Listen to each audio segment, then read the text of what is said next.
ili Mungu atimize mapenzi yake ya kuokoa hiyo familia. Maana kusudi la Mungu, anasema hivi, nimekuja kutafuta na kuokoa kilichopotea. Kwa hiyo kusudi la Kristo ama mapenzi ya Kristo duniani ni kuokoa kila kitu kilichopotea, kila kilichopotea. Hayo ndio mapenzi ya Mungu.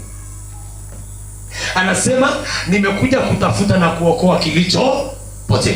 Kwa hiyo mtu yoyote ama familia yoyote, hata kama imeharibika kiasi gani, hata kama inapotea kiasi gani, lakini mapenzi ya Mungu ni kuiokoa hiyo familia.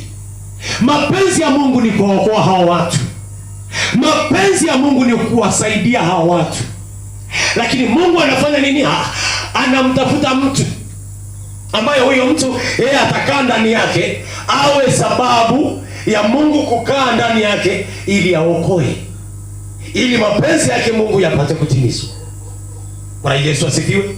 Bwana Yesu asifiwe. Utaona kwa Ezekieli ile sura ya 2, anasema mwanadamu, simama kwa miguu yako, nataka niseme na wewe.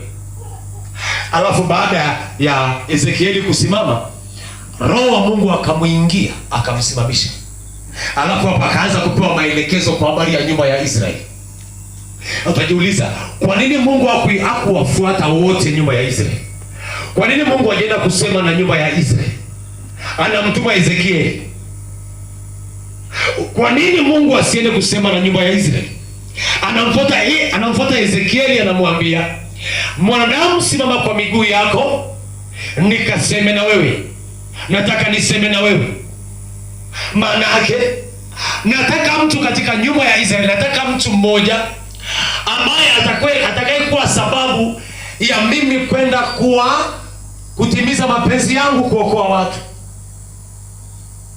Kwa hiyo anatuma mtu wa kwenda kupeleka maonyo.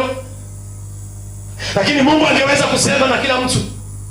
Mungu angeweza kuwasemesha kila mtu. Ila akamchagua mtu, akamwambia, simama kwa miguu yako, nataka kusema na wewe. Maana yake nataka nikutume wewe, nataka nikae ndani yako. Anasema aliposikia ama aliposimama, anasema Roho ikamuingia, ikamsimamisha. Ezekieli sura ya 2. Ezekieli sura ya 2 na mstari wa 1, akaniambia, mwanadamu, simama kwa miguu yako, nami nitasema na wewe. Anasema naye aliposema nami, Roho ikaniingia, ikanisimamisha, nikasikia yeye aliyesema na mimi. Bwana Yesu asifiwe. Anasema